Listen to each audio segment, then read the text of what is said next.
haram dan pembiayaan keganasan berkaitan penggunaan mata wang digital.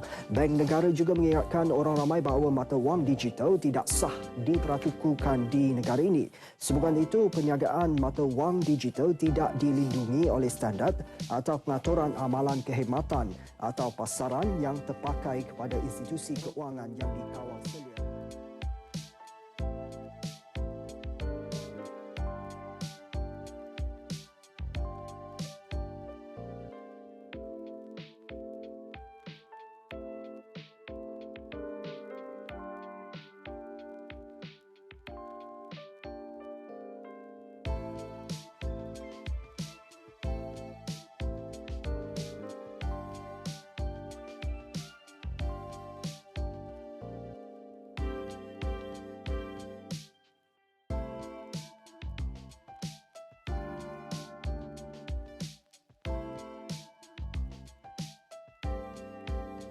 Ekonomi yang membangun telah mengakibatkan penyusutan mata wang yang telah memacu kenaikan harga makanan dan bahan api dengan lebih pantas. Alasannya mudah, penggunaan pihak ketiga seperti bank dan rangkaian pemprosesan pembayaran antarabangsa seperti Visa, Mastercard atau American Express dalam transaksi amat merugikan. Aspek keselamatan juga menjadi antara faktor kebimbangan utama pengguna wang digital. Sifat separuh sulit transaksi mendedahkan ia kepada aktiviti jenayah seperti pengubahan wang haram, penipuan, salah guna dan keserian data peribadi pengguna secara dalam talian. Dan digital sedang berusaha untuk memperhalusi isu keselamatan cyber bagi melindungi data peribadi pengguna dalam negara ini daripada terdedah kepada ancaman dalam talian seperti penipuan atau kecurian maklumat. Menteri Komunikasi dan Digital Fahmi Fadzil menegaskan isu keselamatan cyber dan data peribadi perlu diutamakan selain pihaknya sedang meneliti dan merangka jalan penyelesaian segera terhadap isu berkenaan. Menurutnya, perlu ada satu pemahaman bahawa data adalah satu khazanah negara dan ada data yang boleh digunakan bagi pelbagai aktiviti. Ia termasuk bagi menyampaikan sumbangan, bantu anak miskin, pastikan yang hendak masuk hospital dapat keutamaan, semua berkisarkan data. Selamat data, selamatlah masa depan negara.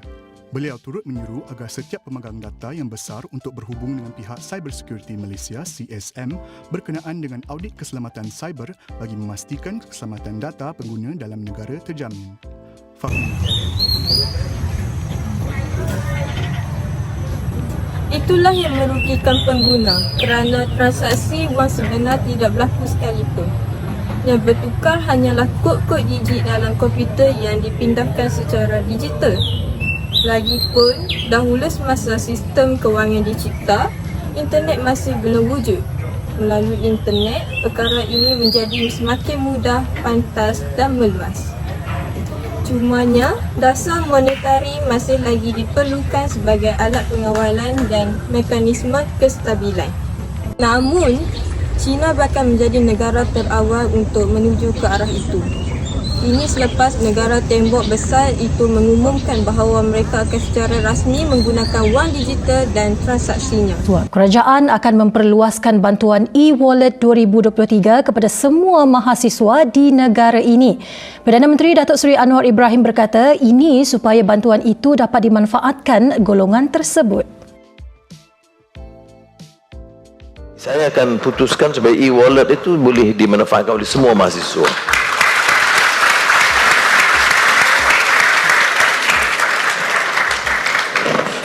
Okey, puas hati. Dalam era digital yang semakin canggih ini, teknologi telah beri banyak kemudahan dalam kehidupan seharian kita. Salah satu teknologi yang telah berkembang pesat di Malaysia adalah penggunaan e-dompet.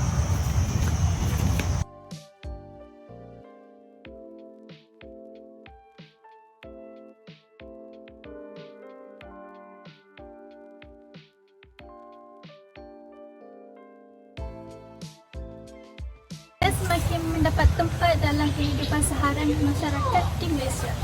Selain itu, e-dompet juga merupakan transaksi yang dilakukan secara online ataupun dalam talian yang memudahkan individu tidak perlu keluar untuk ke mana-mana pasar raya untuk membeli barangan yang mereka mahu.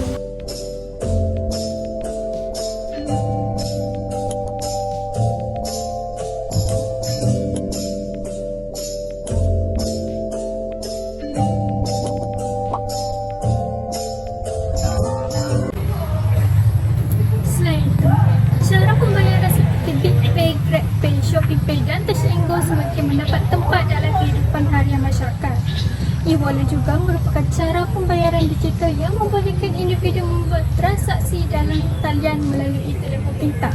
Persoalannya, apakah kebaikan e-wallet terhadap masyarakat dan pengguna? Kebaikan utama e-wallet ialah kemudahan penggunaannya.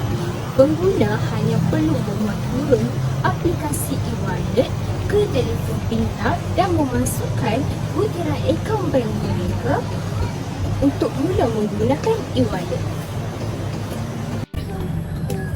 Tambahan pula, penggunaan e-dompet menawarkan pelbagai kemudahan pembayaran. Pengguna juga boleh menggunakan e-dompet untuk membuat bayaran pelbagai jenis perkhidmatan kepada pelbagai kedai dan peniaga. Sebagai contoh, penggunaan e-dompet ini untuk membuat bayaran bil, membeli makanan, membeli tiket bas dan banyak lagi. Jadi dalam video ini kami akan berkongsi dengan anda cara untuk daftar akaun bas online tiket sebelum membuat tempahan tiket bas secara dalam talian. Macam biasa, buka aplikasi tersebut terlebih dahulu. Pada laman utama ini, anda tekan pada My Account atau butang lock di atas ini. Pada laman ini, untuk mula mendaftar, anda tekan pada Sign Up atau Login melalui akaun Facebook atau Gmail. Sebagai contoh, dalam video ini kami daftar terus melalui akaun Gmail. Seterusnya, anda perlu sekali lagi tekan pada My Account dan untuk kemaskini profil diri, tekan pada My Profile. Pada bahagian ini, anda isikan saja nombor telefon pada ruangan yang disediakan. Sekiranya sudah selesai, tekan butang Verify Phone Number. Kemudian, isikan saja nombor OTP yang diterima pada ruangan yang disediakan dan tekan butang Verify OTP. Untuk kemaskini butiran diri, sekali lagi anda perlu tekan pada My Profile dan isikan saja maklumat yang diminta pada ruangan yang disediakan. Selepas itu, tekan saja butang Save untuk menyimpan maklumat profil diri. Anda juga boleh semak email untuk melihat username dan kata lala untuk akaun yang telah dicipta ini. Selepas ini, anda boleh membuat tempahan tiket bas ke pelbagai destinasi yang ingin dikunjungi dari Singapura, Malaysia hingga ke Thailand. Hal itu, penggunaan e-dompet dapat memudahkan urusan pengguna di mana-mana atau bila-bila masa melalui telefon pintar. Kemudahan e-wallet amat sesuai untuk kegunaan harian. Tanpa perlu membawa wang tunai atau kad kredit, pengguna boleh membuat secara transaksi dengan pantas dan mudah. Seterusnya, isu berkenaan mata wang digital dan e-dompet terdapat juga kekurangan.